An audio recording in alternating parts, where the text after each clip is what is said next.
Cool. I'm going to increase input volume. Okay, I think I might hear you much better now. What do I know? Test.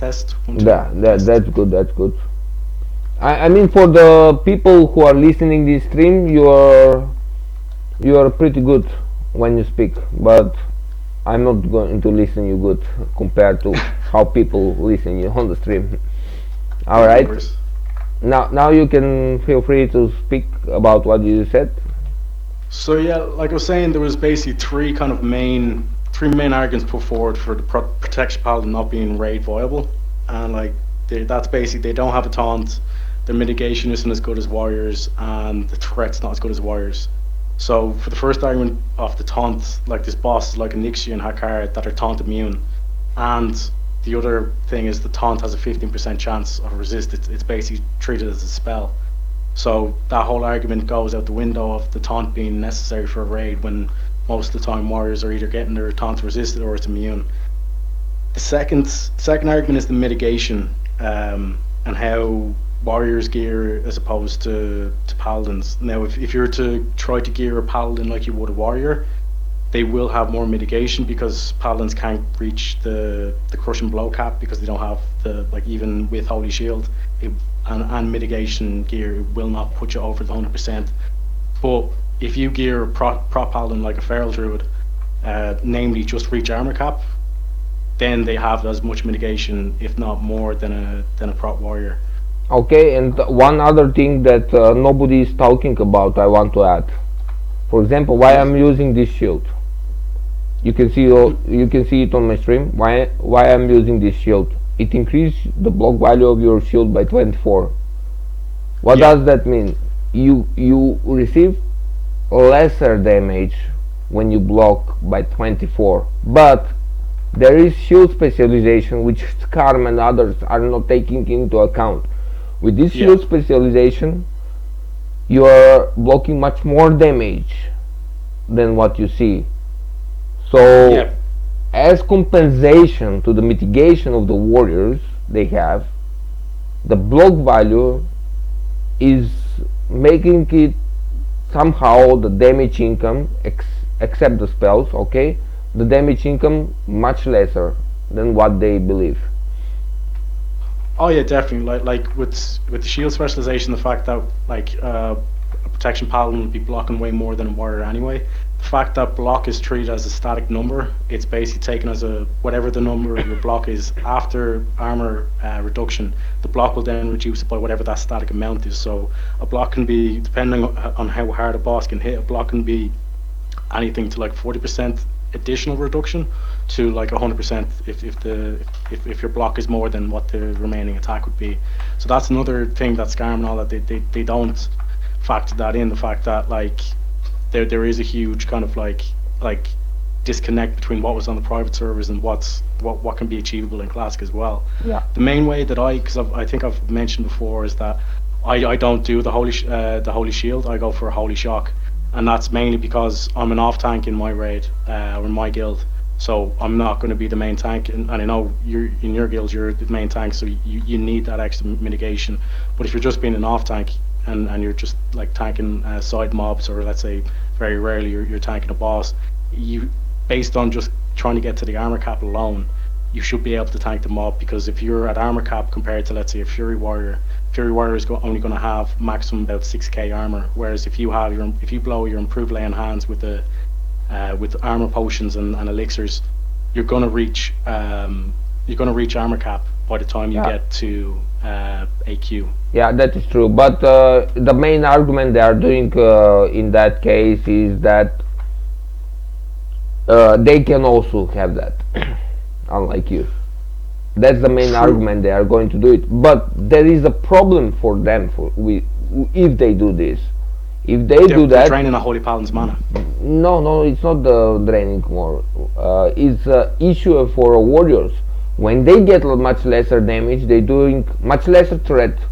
So if they get armor cap like you, as a paladin, they're going to do much lesser damage, much lesser threat, unlike you when you are not affected by that.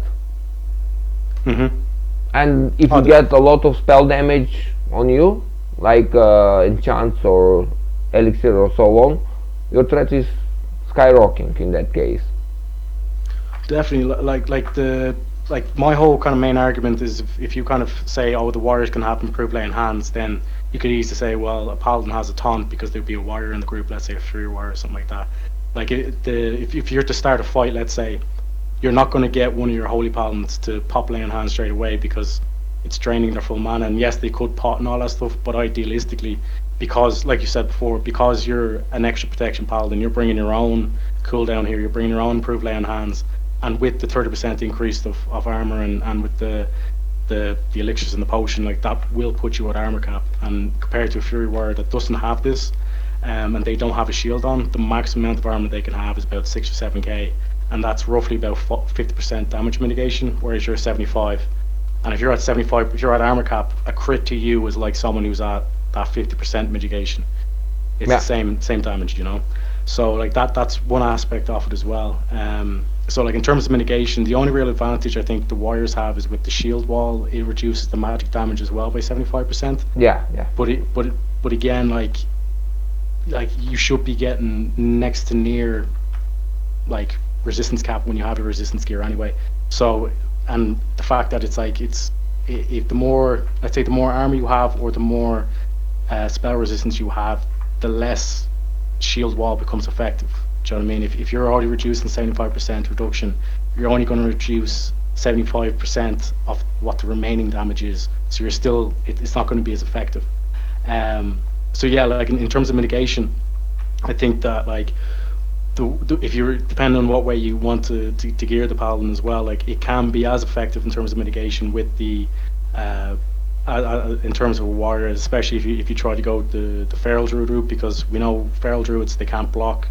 They like the only real thing they can do is they can reach armor cap pretty easily, and like that's how they usually tank. But in terms of hard, this is the other thing as well. I think you alluded to earlier in the stream was that for hard hitting bosses, aka bosses that reduce your armor by like 25-50%, they're going to hit a lot harder. But that's when you have the defense gear, and because you have the defense, you're basically cancelling out all crits. You're doing all that as well.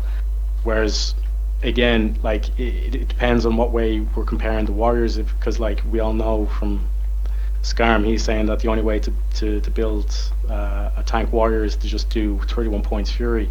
So then they're technically fury warriors. So even protection warriors are not even the best tanks in his eyes, you know. And then like the last argument as well was the threat, and like I seen you tanking there in Blackrock Spire. Clearly, like you were able to pull threat from a bear, you know, and I know that's only one instance there, but based on the way the holy damage works, the fact that it's true damage, it's never getting resisted, it's never getting like glancing blow or anything like that. It's going through unaffected kind of. So you're always guaranteed that threat that's building there. And the other thing as well from classic, which is the blessing trick that we know from classic, is if you spam blessings, that will generate threat. And if you have, let's say, 10 mages in your raid group and you have Righteous Fury up and you're spamming, let's say, Greater Blessing of Kings or whatever Greater Blessings you want to do, that's going to be doing, for 10 mages, it's going to be doing like 1,000 threat, or like just over 1,000 threat. Yeah. And like one of the things that happened in my guild is we had a warrior, a main tank warrior, and he was giving me the whole kind of like, listen, like, you know, I think you should kind of avert thing, like it, Protection Paladins aren't really that good, they're not going to be the best and all that. But our first initial fight, I was able to rip threat from him just doing the blessings trick, and he got fairly upset at me for being able to do so, and he kind of was. It wasn't the main reason why he ended up leaving, but there was a partial kind of reason there where he didn't really like the way I was able to tank just as effective as he was, even though I was the meme spec as he called it. But yeah, like with the blessings trick, there should be no argument in terms of threat for Protection Paladins, and because in a single target fight, a warrior just will not be able to keep up with the Protection Paladin if he's doing the greater blessing spam. So like yeah, so the three, that's basically the three main arguments that I've seen why prop paladins aren't, or quotes aren't viable in a raid environment. But if you just really just do the math, it's quite easy to see that they're more than viable kind of thing, you know. Yeah, yeah, they are more than. And you see, the guy was marking like mark for polymorph, mark for that, only because those mobs he was marking had a reduction for physical damage. And when I told you didn't read the chat unfortunately because I have it, but sometime I am going to remove it.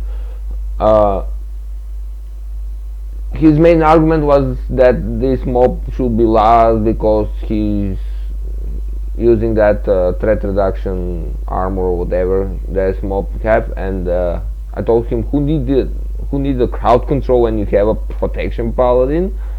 And he was like lol, and then I just pulled them as you seen, and I removed even the mark because the holy damage is unaffected from that. Exactly. And my consecration was sticking for full amount of damage compared to his reduced physical damage. Yeah, and he had to taunt. You seen on the video. Yeah, yeah, you ripped aggro and you had to talk back. Yeah, all the time he was taunting. Like without taunts, they did nothing. Like the druid. Of course, he was a good geared. I don't say no. He had a nice raid gear. Like maybe half of the gear was a raiding gear, half of his gear was a pre-raid gear. So that's why I let him there to do the main tank, because he had like much higher HP and I am missing still enchants, as you can see. I would like to have more HP, which is Paladin weakness actually. I admit that the stamina is indeed a Paladin weakness. Yeah, that's one thing I notice is trying, like my main kind of bane is just I don't have enough as much health as the warriors that I've noticed anyway. But like I said, like I think when Anchorage gear comes out and basically everything has at least 20 or 30 stamina on it, especially for tank gear, like it will become kind of negligible when it comes. Let's say if a warrior has 10k health and you've 9k health, the difference is it's not really that noticeable of a difference. Whereas if the warrior has 5k health or 4k health and you've 3k health, that's going to be a huge difference when it comes to boss attacks, you know. Yeah, that is true. But in that scenario, I'm going to use the flask, and the health is fine then. Yeah. So especially that in classic, you was wondering about the private server stuff and the stuff like that. In classic, everything hits much lesser than the private servers regarding the physical damage. I'm speaking. But like one question I would want to ask in terms of the private servers is, and like this, like one of the kind of arguments, Kevin Jordan, which is one of the, I was listening to one of his podcasts, I think it was S-Fans podcast, something like that, and he was kind of saying that like their whole kind of idea, they understood that the Protection Paladin, like it struggled in some aspects, especially with the player base of Grasp and how to gear it and what's the strengths, what's the weaknesses to the class. But one thing that he said was that there are, like any boss can be tanked by any of the tanks, but some of them will be more desirable than others. But when you look at in Anchorage, the twin imps, that fight, one of them is immune to all physical damage. And the way, I don't know if this was on private servers or if this is the way it was done back in the day, but they would have put Warlock on that boss to basically tank that boss. But essentially, you have someone who's wearing cloth tanking a boss. There is something which some people don't even understand about that fight, especially those streamers you mentioned. Like you see everyday streamers about talking about stuff, but they don't know about it. One thing which make us unique as a Paladins on that fight on the twins is that holy damage is not immune there. It's excluded from immunity because it's a sort of pure damage, as you said. So it's not on the list for immunity. Both of the twins, like the melee and the caster, are not immune on holy. So the physical boss, you can swing with your physical damage as it is normal, and the casters cannot aggro that or do a spells there. But what you can do is just go out there to the melee boss because the closest he had a lot of threat instantly after the teleport, and you just judge your righteousness, use a holy shield, and it's fine. Like they work. It's not a holy damage immune, so all your spells are fine. Other than that, even when the caster mob come out there, because you're the closest target, he is going to aggro you straight. And instead of using a warlock, you can solo tank that by just spamming greater blessings and even judgment of righteousness. Yeah, exactly. Like there's more than more than one way to do that fight. And like when I was coming back to Classic and I seen all these videos of all these kind of gatekeepers of Classic WoW, and they're saying Protection Paladin can't raid and all that stuff. Like that was one fight that didn't really make any sense. So I was saying, like you basically ask people simple questions like this of like, okay, so you're saying that you wouldn't let a Protection Paladin in your raid, but there's a boss that's immune to all physical damage, which means the warrior and the druid cannot tank this, but you're willing to let a cloth wearer tank it. It didn't really make a lot of sense to me in that aspect. All right, you know what I mean? that type of using is normal, like the norm of everyone who is knowing that the warlock should gear shadow resistance and main tank that the caster boss. But that's the main argument they are making out there. But Yeah, if you don't have two warlocks with shadow resistance, you're missing one. Protection Paladin is the best for that. exactly, and that's and like that's what I'm hoping to basically kind of like, that's why I want to kind of like spur you on a bit, is because like there needs to be a stigma that needs to be broken in terms of like out and out, like it's consider like you go to any forum, you know, it's constant people just kind of ripping on Paladin, saying Paladins can't do this, Paladin can't do that. Even Scarm had a video where he was like ripping on Paladins, but then didn't even have Righteous Fury up. He was complaining about mana when he never used Seal of Wisdom. He wasn't using mana potions. He was completely horrendously geared, and you're kind of saying this guy doesn't know what he's talking about in terms of Protection Paladin. But thankfully, there are people like you out there who know how to actually play the game and who know how to play a Protection Paladin. You know. Yeah, exactly. And the other guy that I was mentioning was Holy Frog. He even posted on the my first podcast on the EU forums. Like, oh, he posted me a screenshots of him main tanking bosses in the raid, like in Molten Core. Okay, dude, I told him like, it's cool you did main tank those bosses. It's great. Like, I'm fine with that. But what doesn't make him good is that no matter how much his guild has led him to maintain those bosses, doesn't mean that he have enough skill to properly tank those bosses. I have been watching his video. Man, he lost aggro on Gar. He lost aggro because he didn't focus on using Righteous Fury. When he just cooled, he just cooled Judge of Wisdom to regen that mana, use Seal of Righteousness, maybe some mana pot, and keep up the Righteous Fury. In that case, he wouldn't lose his aggro, but he lost, and like 2 or 3 people died. And yeah. Yeah, like it's a very kind of like simple fight for the Protection Paladin if you just know that your main weakness is if Righteous Fury comes off, you're not going to be doing the threat you need to do. All you have to do is focus on basically your buff bar, and just to see, like, that's all you have to really do for that fight if you're main tanking Gar, because the ads will go down. Like the raid will be able to take down the ads himself, especially if the warlocks are on top with their banishes and stuff like that. Yeah. You know, like the other thing as well is in terms of, like, I think there was someone in the chat as well who wanted to talk about the spell power kind of like threat set, like, and I think you've mentioned before as well, you don't really need a full, like, to swap out a full kind of gear load or anything like that. Realistically, all you need to do is just have like a threat weapon, and you should be fine. And with mana management as well, if you know how to manage your mana, you shouldn't be running out of mana in a 2-minute fight, like, you know. But there are kind of, obviously the tier 2 set is kind of like, if you want to, let's say, add more damage, or if you, let's say, if you're an off tank. The reason why I linked sorry, my phone went off there. The reason why I linked my set there is because I've basically, like I said, I'm in a kind of weird kind of situation where Like I don't have enough time. I'm kind of in a similar boat to you. I don't have enough time to kind of dedicate to a main tank role and be the one kind of tank that everyone's relying on. So I've kind of said, right, as kind of like, let's do it kind of the easiest way. So let the warriors do it. Like let's have the warrior main tank. Let's just do it kind of as traditional as that. But you know, throw in a bit of spice every now and again, kind of thing. But with our kind of setup, because I'm going to be, it's more beneficial, let's say, for me to heal on Ragnaros rather than to try and tank it around like that.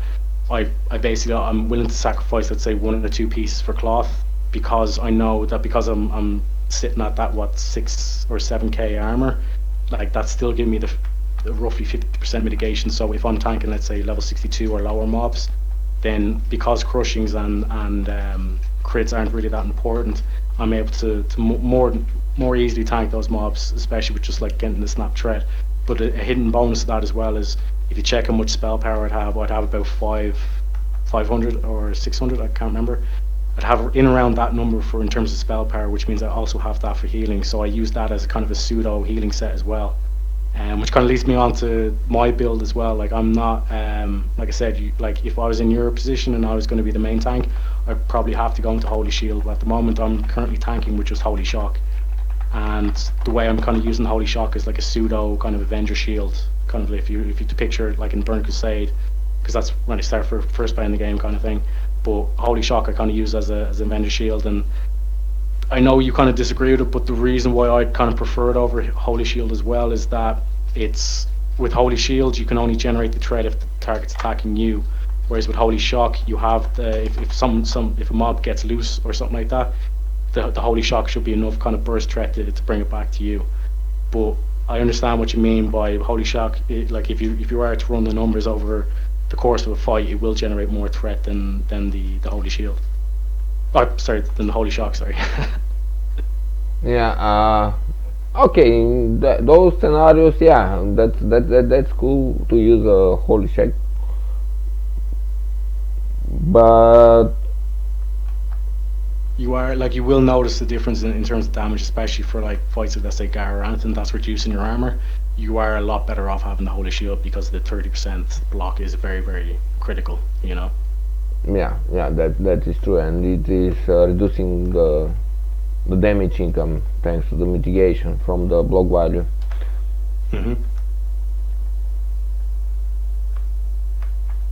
Well, as I said, there are every kind of boss in this game can be done by a Protection Paladin as a main tank without problems. Yeah, like you seen there for the stream, like just ask me any kind of raid boss. You need to know how to do it as a Protection Paladin. You will have it, and you will see how I am going to explain it, and test it out on your own. You will see it work. Well, like I think a good question to ask would be like, how would you tank the Onyxia fight? Onyxia fight? Well, yeah. Everyone can see that currently, but yeah, in the normal way, Onyxia required like two or three tanks to stand in front of her and make a threat. But even as a Protection Paladin, you just pull it straight like everyone does, and you just use your abilities, and then she is sometimes doing a knockback which reduces your threat by 25% or something. In that case, people should be aware at the beginning and do much lesser threat. But in a scenario where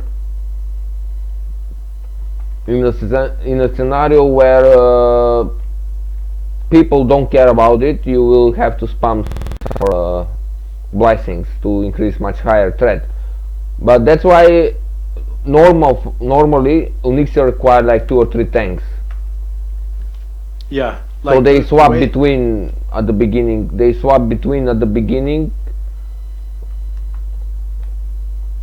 Yeah, like the way. Yeah. Like you need like the 2 or 3 tanks just as that kind of like it's almost like a blocker on the threat meter, so that even if, like, let's say the 2 tanks were to get knocked back or whatever, you still have the 3rd one there in reserve, so make sure that there's no one, she's not turning essentially.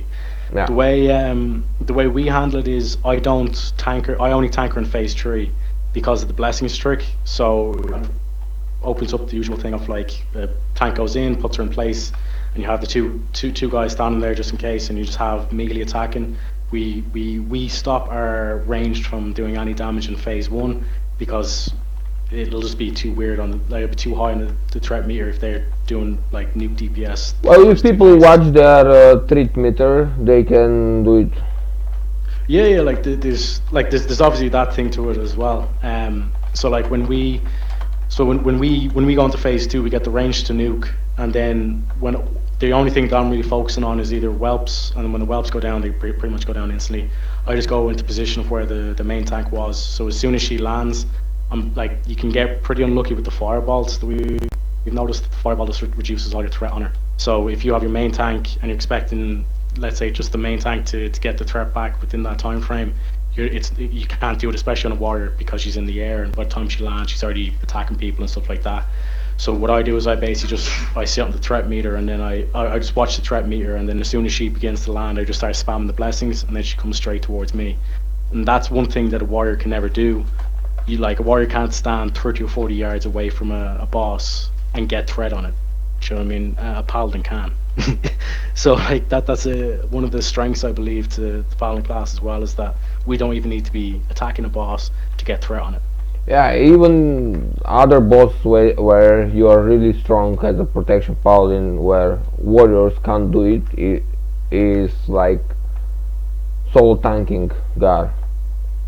If you get a good gear, okay, for this you need a decent or good gear for that to survive it. Maybe some extra consumables for surviving. You can solo Gar and all of his ads. All you need is just to have one or two dispellers. Depend. Like priest spam dispelling on you all the time, and while the rest of the healers are just healing you. You can solo tank that boss with the mobs.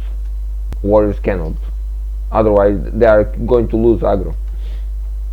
Yeah, because like with the AOE, like warriors, like they can't keep threat. Like 4 mobs is their maximum they can do on that. Like all you need is just defense gear. Yeah, it's kind of it's funny because like I would have thought that especially given the whole kind of thing of like you need threat as a tank and all that stuff. You throw mitigation out the window. Like that's all I've heard from videos on the stuff, and you're the only person who said no. Like if you know what you're doing, you should be able to hold threat. Like just focus on getting your defense gear, and I think that's where kind of a lot of other paladins they've kind of almost went against you and said no, you need the spell power, you need intellect, you need mana per 5, and I think that's a load of bullshit. Like because if you know what you're doing and you're like, that's even confusing people, unfortunately. That's confusing people who want to try a protection paladin. Yeah, and they're trying to they're making sacrifices in areas that they shouldn't be making sacrifices, and like they're taking away, let's say they're removing stamina for intellect, and they're worried, then they're wondering why the boss like 2-shot them. Do you know what I mean? Whereas if they just focus on keeping themselves alive, which is what like the bread and butter for tanks should be, like they'll notice that with enough. Oh, sorry, that's my phone. Yeah, the problem is if you get the intellect and so on only because you can't manage your mana. In that case, you are sacrificing lots of your defense gear, and if you sacrifice a lot of your defense or tanking gear, it just won't work. Like you will die eventually, and that's the main argument they are bringing. All paladins getting much more damage taken compared to warriors or so on. But if you are gearing up as a defense, and if you have a proper management of your mana, you will notice that you are almost receiving the same damage as warrior tanks. And the other thing as well is like you went into this in one of your other videos, but just kind of like reiterated as well, like how good improved lay on hands is compared to, let's say, shield wall plus last stand. Like the fact that you have like an on hit, you can do it whenever you want, where you get maximum health back, and not only that, you basically pushes you up to armor cap. It's like a shield wall and last stand all in one. And last stand is not even that good because it doesn't heal you, it doesn't do anything. It just increases your health pool by 15% for what, 10, 20 seconds. What good is that if you've just gone down to like one health point, and you need to you need to give your healers a bit of leeway there. You know, the next auto attack's incoming, you have nothing. You know, whereas Lay on Exactly. Hands puts you straight back up, and it gives you the armor cap. You know. Not only that, another argument they are missing, lots of the streamers and Scarm or so on, is how bubble work. Like, Yeah. I don't currently use macro, but see, poop, bubble, and I'm removing bubble from my stream. In And I that remove all case, I dots. removed all of my deadly debuffs from me, and I never turned the boss or anything toward the people. So I Hmm. straight remove the bubble. The aggro is still mine before the boss or mobs realize that they should turn to the group. It's still mine, and no deadly debuffs on me. Like for Golemak, for example, you see, Holy Frog, for example, he have tanked those easy bosses, but he don't have Golemak main tanking, which he's like flexing. Oh, I have main tanked all those raid bosses, and you are still not in the raids in classic and blah blah blah. So all those stuff. But He's life's a missing the marathon, not a Golemak. sprint. You know. Hmm? Life's a marathon, not a sprint. I really have a disdain for people who are always like, oh, if you're not first, you're not the best player. Yeah. I think that's a load of bullshit. You know, like classic can be played in many different ways, and it's one of the things where it's like you compare it to retail. Now. Classic is like if you have these gear items, you have this gear items. Whereas in retail, you have this gear, but in 2 months it's going to become redundant. Yeah. The like especially and that's why I think the Holy Frog especially the only reason why he's getting so much credit and all this stuff is because he's just the first person to do it. But like he doesn't talk about defense gear. He doesn't talk about the different sets that you have, like core tanking essentials. Like I said, like when you brought up the three different sets you need, like the defense, the threat, and the resistance gear. Those are three sets you'll always go in. Or if you want to swap out the threat set for stamina set instead, like you'd be walking into three different sets. You'll have your consumes. He's never talked about Shadow Wall. He's never talked about the Dragon Breath Chili and the percentages on that, how spell power works with a Paladin compared to other classes, and the fact that you scale much higher off spell power than a warrior does of attack power. Yeah, Purely because of the way that's Rise true. of Fury That's works, you true. know. And he never mentioned that. But okay, he's bringing the argument about the shadow oil. I don't say no. He have broke that argument only about the chili and the shadow oil. But outside of that, not much he's talking about the how to improve things and how to do things much easier. Mm. He just telling you the basics about how to tank. Okay, like in general, he doesn't Mm. mention.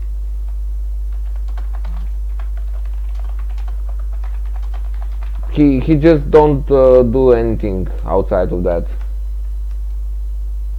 Like Yeah, only the general tanking, like Righteous Fury, what is used for, and Judgment of Wisdom, Seal Wisdom. He mentioned that kind of stuffs on his guide, but he doesn't mention when you have to use it, why it is good, and so on. Like all those stuff mm. he never mentioned. And And one more thing that I didn't finish when I was explaining about Golemak. For example, you can solo tank that as a paladin tank, and I've seen even a warlock doing a solo tanking Golemak. Actually, that boss is very easy as a paladin tank. yeah, Why? Because when you reach certain amount of debuffs, you just bubble, remove bubble instantly, and all those debuffs are gone. For the second time, when you reach those debuffs, you just don't hit the boss, and when you are not hitting with your weapon, you are not increasing your stacks. You are not resetting your stacks, so they are yeah, just losing. Meanwhile, what you do? Spam Holy Shield, maybe Consecration, Greater Blessings, and you still sustain the threat while you're resetting your debuffs. When the debuffs reset, okay, you continue. And in that case, and, you can solo tank that boss. yeah, and that's why I think that's where I think you can get an edge on all the rest of these guys because not only have you tanked all these bosses as the main tanks of Protection Paladin, but you've tanked them in the worst case scenario on a private server where they're doing 200%, 300% increased damage. Yeah. You know, like the one thing that every single person who's played private servers has come to an agreement with is that on classic, it's the bosses are not hitting as hard. You know, and again, it's almost like you needed every single world buff in the game just to be able to stand in the raid for private server. Whereas this, like, people are doing MCing greens, you know, like they're like it's.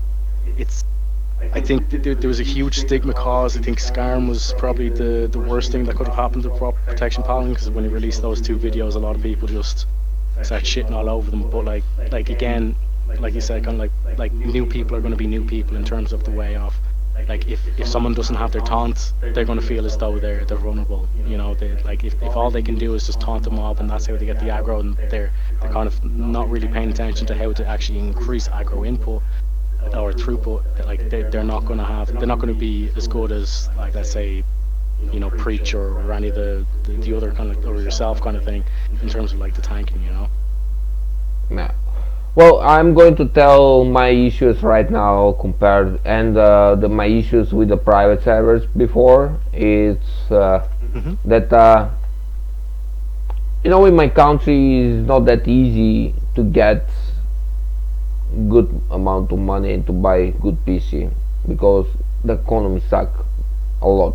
It's not like every single country in the West currently have problems with their economies, but in my country especially, to buy good PC is a luxury, so you can't get enough money for that even.